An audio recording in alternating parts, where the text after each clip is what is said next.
I love my new head-up display. Okay, I don't need it, but it makes everything so comfortable.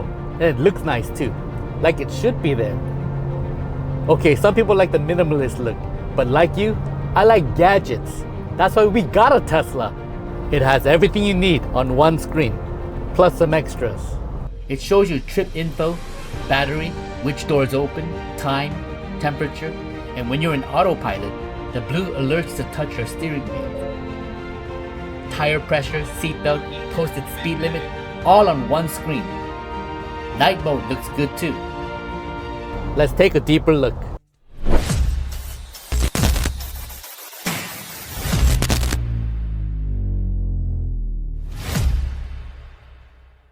Okay, let's see what's in the box. We have a fishing wire, which is too flimsy to use. Then we have the extension wire for the front camera, the main wires for the module, and the display unit. It comes with an optional installation plate.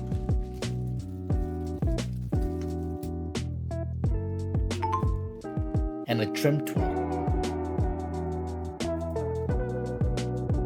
Don't forget the optional front camera.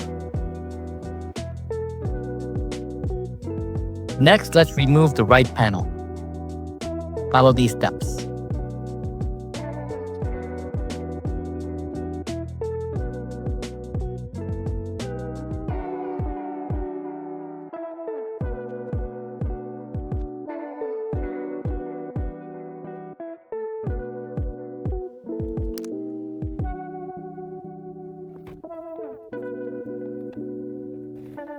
Let's plug into the OBD connector.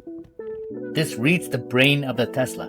And don't worry, there's a white connector that stays open, so you don't have to disconnect in order to do a diagnostics check.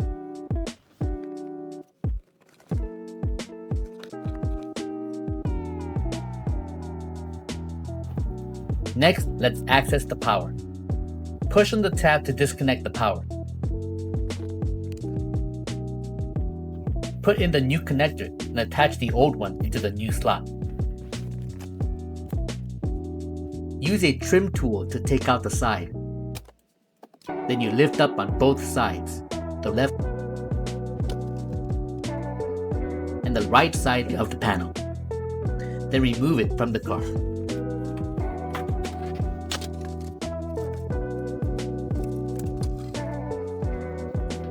Pull the main wires across.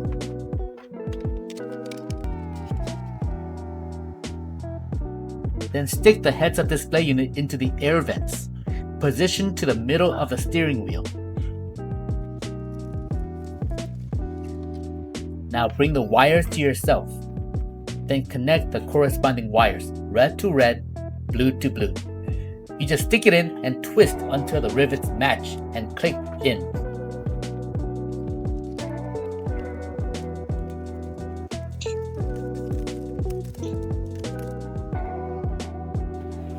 Okay, the hard part is you have to lift the dash a little and fit the end of the unit to the air vent.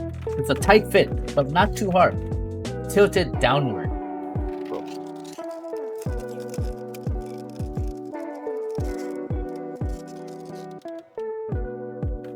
Now, this is for the optional front camera, which I don't like. If you're not installing the camera, you can skip this part in 30 minutes of installation. But first, let's go through the firewall. Let's remove the front. My wires look a little bit different because I installed an LED strip for my front. It's really easy, so I didn't make a video for it.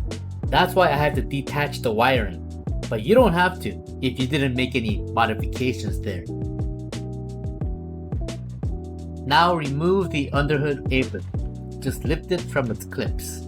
Easy. Before you lift up the front, you have to detach this clip right here.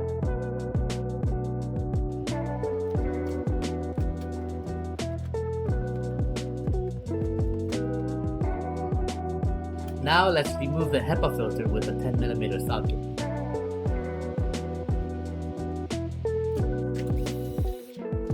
And then lift it straight up. So first remove this passenger footwell cover. There are 4 clips holding it up.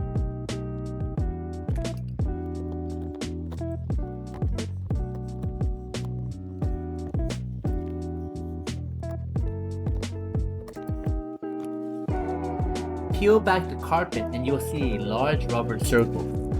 Use a drill to puncture the hole.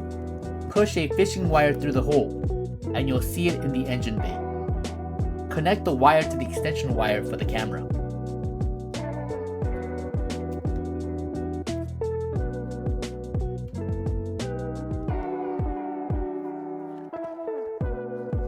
Now pull the wire into the cabin.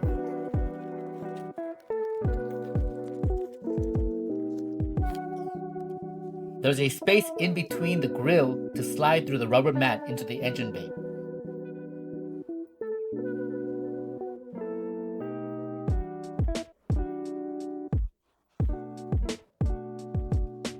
Connect the extension wire to the camera wire and push it up into the engine bay.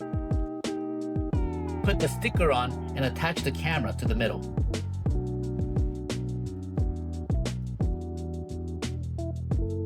I don't trust in stickers, so first let's drill a hole and use the provided screws.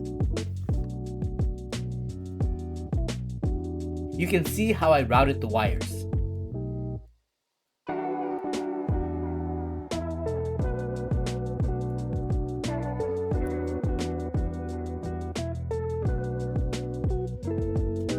Push the wires to the back and then shut the panel back into place.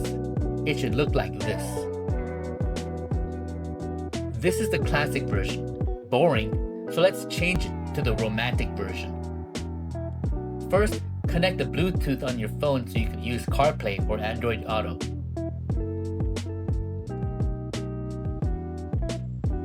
Go to settings to set your time zone, tire pressure, brightness, sound, Wi-Fi, and make sure you download the latest update so that it has auto shut off. Now you can use the map or listen to music or an app or audiobook. So many apps, and you can Uber with it. You can call your wife, or not. While you're driving, it alerts your blind spot, flashing orange to the right or to the left, or both. It shows you trip info, battery, which doors open, time, temperature, and when you're in autopilot, the blue alerts to touch your steering wheel. Tire pressure, seatbelt, posted speed limit, all on one screen. Night mode looks good too. Well, there you have it. Yes, it's worth getting it. And it's not that expensive for what you get. Here, use my discount code in the description. And you'll be so happy you got it, like me. Subscribe for more Tesla mods.